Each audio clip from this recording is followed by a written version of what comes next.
Assalamualaikum warahmatullahi wabarakatuh. Alhamdulillahirabbil alamin wa bihi nasta'in wa ala umuri dunya waddin. Wassalatu wassalamu ala asyrafil anbiya'i wal mursalin sayyidina wa maulana Muhammadin wa ala alihi washabihi ajmain amma ba'd. Terhormat kepada Bapak dosen Muhammad Tabiin MPD selaku dosen mata kuliah kewirausahaan kelas A, dan saya banggakan juga teman-teman yang menonton video ini.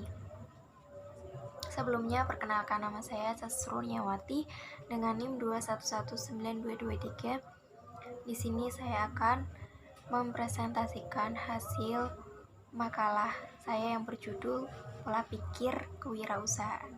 Nah, saya akan membagi menjadi 3 pokok pembahasan. Yang pertama, pengertian pola pikir kewirausahaan. Yang kedua, ada pola pikir kewirausahaan dan keahlian kewirausahaan. Yang ketiga, itu perilaku kewirausahaan itu sendiri. Pembahasan pertama atau poin A itu mengenai pengertian pola pikir kewirausahaan.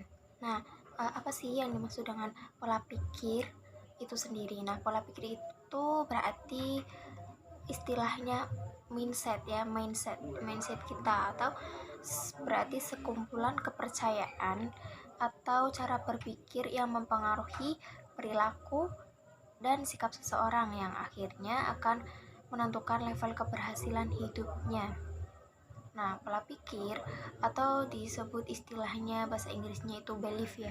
Belief menentukan cara berpikir, berkomunikasi, dan bertindak seseorang. Dengan demikian, jika ingin mengubah pola pikir, yang harus diubah adalah belief atau kumpulan beliefnya itu sendiri gitu ya.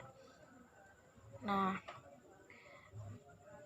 setidaknya ada 4 faktor mempengaruhi pola pikir seseorang menurut Sugiharto, yaitu ada lingkungan keluarga, pergaulan dengan masyarakat, pendidikan, dan sistem kepercayaan atau keyakinan itu sendiri. Sebelum kita membahas ke arti kewirausahaan sendiri, alangkah baiknya kita mengerti atau mengenal arti dari wirausaha sendiri ya. Wirausaha itu apa sih? Kalau wirausaha itu berarti orangnya, subjek, berarti orang yang mendirikan, mengelola, mengembangkan, dan melembagakan perusahaan miliknya atau kemampuan yang dimiliki oleh seseorang untuk melihat dan menilai kesempatan-kesempatan bisnis, mengumpulkan sumber daya yang dibutuhkan untuk mengambil tindakan yang tepat dan mengambil keuntungan dalam rangka meraih sukses. Nah, atau bisa dikatakan berarti lebih simpelnya, orang yang menciptakan bisnis baru dan mengambil resiko dan ketidakpastian demi mencapai keuntungan dan pertumbuhan dengan cara mengidentifikasi peluang dan mengambilkan sumber daya yang diperlukan untuk mendirikannya. Nah, masuk nih ke pengertian kewirausahaan sendiri. Apa sih arti dari kewirausahaan? Kalau tadi kan wirausaha subjeknya ya, berarti orangnya yang mengelola. Kalau kewirausahaan adalah suatu ilmu yang mengkaji tentang pengembangan dan pembangunan semangat kreativitas serta berani menanggung resiko terhadap pekerjaan yang dilakukan demi mewujudkan hasil karya tersebut. Nah, keberanian mengambil resiko sudah menjadi milik seseorang wirausahawan, karena wirausahawan itu kan dituntut untuk berani dan siap jika usaha yang dilakukan tersebut belum memiliki nilai perhatian di pasar, atau kurang lebihnya susah untuk laku gitu ya. Nah, peran dari seorang wirausaha menurut tokoh Suryana memiliki 2 peran, yaitu sebagai penemu dan sebagai perencana. Nah, apa sih peran wirausaha sebagai penemu? Saya akan menjelaskan peran wirausaha sebagai penemu. Berarti sebagai penemu, wirausaha menemukan dan menciptakan produk baru gitu ya, teknologi dan cara baru, ide-ide baru, dan organisasi usaha baru. Nah, sedangkan sebagai perencana. Kalau sebagai perencana itu berarti wirausaha itu berperan penting dalam melakukan atau merancang usaha baru. Berarti merencanakan strategi-strateginya, merencanakan ide-idenya, dan membuka peluang dalam perusahaan tersebut gitu ya. Nah, kalau menurut M. Scarborough dan Thomas Weissheimer menjelaskan ada 8 karakteristik wirausahaan yang meliputi yang pertama itu ada tanggung jawab. Tanggung jawab di sini apa sih? Ya, berarti rasa tanggung jawab yang tinggi atas usaha-usaha yang dilakukannya. Seseorang ini kan memiliki rasa tanggung jawab kalau seseorang memiliki rasa tanggung jawab yang tinggi, berarti dia itu sebagai wirausahawan akan selalu berkomitmen gitu ya, mencela-mencela dan selalu mawas diri gitu. Nah, yang selanjutnya memiliki resiko yang moderat atau preference for moderate, yaitu lebih memilih resiko yang moderat, artinya selalu menghindar resiko baik yang terlalu rendah maupun terlalu tinggi. Selanjutnya ada percaya diri terhadap kemampuan sendiri, berarti memiliki kepercayaan atau kemampuan yang dimilikinya untuk memperoleh kesuksesan. Pokoknya pede gitu ya. Selanjutnya memiliki semangat dan kerja keras, yaitu memilih semangat dan kerja keras untuk mewujudkan keinginannya demi masa depan yang lebih baik dan berorientasi ke depan atau future orientation, yaitu berorientasi pada masa depan dan memiliki perspektif dan wawasan jauh ke depannya gitu. Selanjutnya memiliki keterampilan berorganisasi atau skill at organizing gitu ya. Apa sih skill at organizing itu? Ya berarti kita itu atau kalau ingin menjadi wirausahawan ya harus memiliki keterampilan dalam mengorganisasikan sumber daya untuk menciptakan nilai tambah itu sendiri. Dan yang terakhir itu menghargai prestasi, berarti lebih menghargai prestasi daripada uang gitu ya. Poin selanjutnya atau poin B itu pola pikir keahlian kewirausahaan. Yang pertama itu ada pola pikir kewirausahaan. Tadi sudah dibahas juga dalam poin A, apa itu arti pola pikir.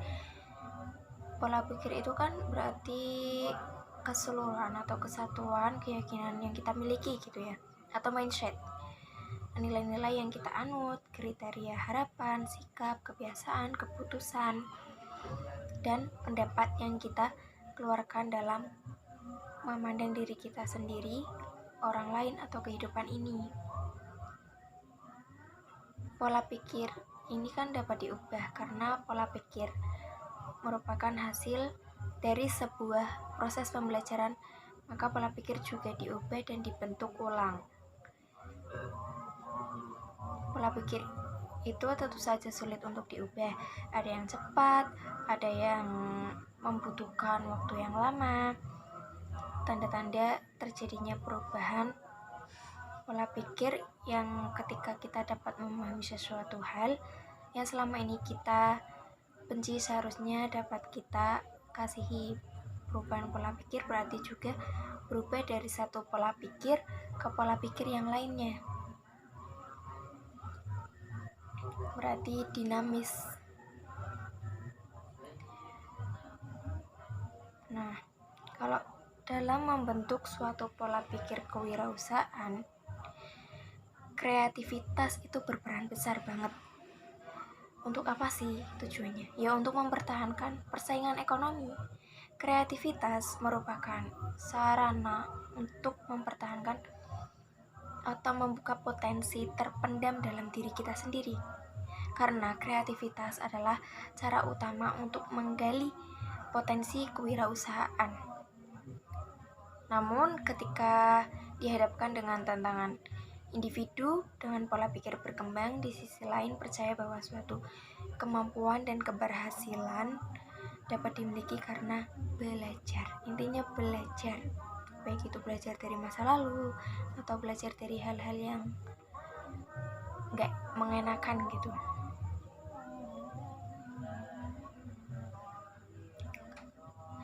Karena pemikiran kan dapat tumbuh dan berubah dengan usaha, dan percaya dengan dirinya akan membuat seseorang terbiasa dalam menghadapi kesulitan dan cenderung menjadikannya pembelajaran untuk bekal dalam kegiatan berwirausaha. Gitu pentingnya belajar berwirausaha. Nah, kalau bicara mindset kewirausahaan itu bisa tumbuh gimana sih? Ya, kalau mindset kewirausahaan itu kan bisa tumbuh dengan berbagai proses ya. Yang paling dominan adalah menurut saya faktor keluarga. Nah, contohnya sang anak yang memiliki latar belakang dari keluarga memiliki jiwa kewirausahaan.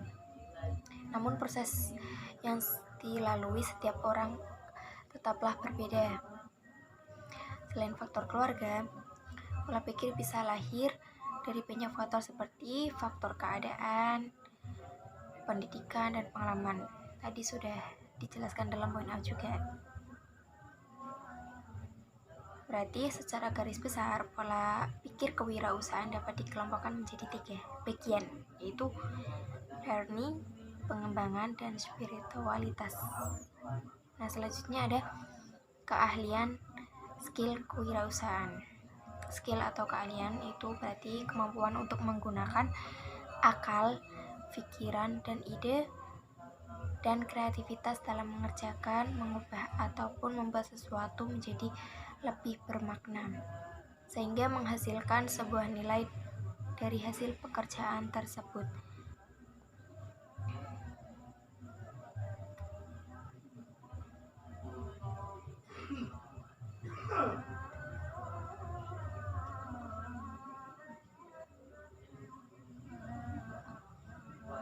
Nah, kalau untuk indikator keterampilan atau skill sendiri itu dibagi menjadi 4. Yang pertama itu ada technical skill. Apa sih technical skill? Technical skill itu berarti sejumlah wirausahaan yang sukses memiliki kompetensi dalam mengelola operasional di luar dasar produksi, produk atau layanan sendiri, termasuk keterampilan mengelola rantai pasokan dan mempunyai pengetahuan tentang teknologi baru. Yang kedua ada manajemen skill. Keterampilan ini berarti meliputi perencanaan dan pengorganisasian, mengidentifikasi pelanggan dan saluran distribusi, mengelola sumber daya, dan keterampilan mengatur di tempat yang tepat dan struktur sistem kontrol. Keterampilan ini termasuk keterampilan tingkat tinggi. Misal dalam mencari pemecahan masalah, keterampilan untuk membangun kemampuan inti, dan keterampilan menangani karyawan secara efektif. Yang ketiga itu ada entrepreneurship skills. Keterampilan ini meliputi perencanaan bisnis, peka terhadap peluang, analisis lingkungan bisnis, dan keterampilan mengakses keahlian eksternal. Yang terakhir ada personal maturity skills. Keterampilan ini meliputi kesadaran diri, keterampilan merefleksikan apa yang terjadi, mengamati dan memperbaiki kelemahan, bertanggung jawab untuk memecahkan masalah, dan mampu menghasilkan solusi. Yang terakhir itu ada perilaku kewirausahaan. Perilaku manusia merupakan hasil daripada segala macam pengalaman serta interaksi manusia dengan lingkungan yang terwujud dalam bentuk pengetahuan, sikap, dan tindakan. Dengan kata lain, perilaku merupakan reaksi seorang individu terhadap stimulus yang berasal dari luar maupun dari dalam dirinya. Nah, perilaku aktif itu dapat dilihat, sedangkan perilaku pasif tidak tampak. Nah, kalau perilaku wirausaha didasarkan pada seperangkat nilai atau kepercayaan dan kebutuhan tertentu yang memberi individu motivasi intrinsik dan penentuan nasib sendiri untuk terlibat dalam perilaku kewirausahaan. Nah, perilaku wirausaha terdiri dari beberapa aspek perilaku seorang entrepreneur seperti bersikap proaktif, kompetitif, inovatif, mengambil resiko, dan mandiri.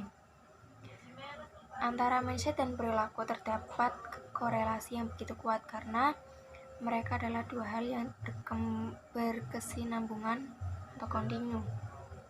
Nah, dalam mengembangkan perilaku kewirausahaan diperlukan proses-proses yang mencakup identifikasi sifat-sifat yang berhubungan dengan kewirausahaan, baik dalam keterampilan dan atribut yang melekat dalam kewirausahaan itu sendiri. Itu saja yang dapat saya sampaikan. Kurang lebihnya saya mohon maaf. Wabillahi taufiq wal hidayah. Wassalamualaikum warahmatullahi wabarakatuh.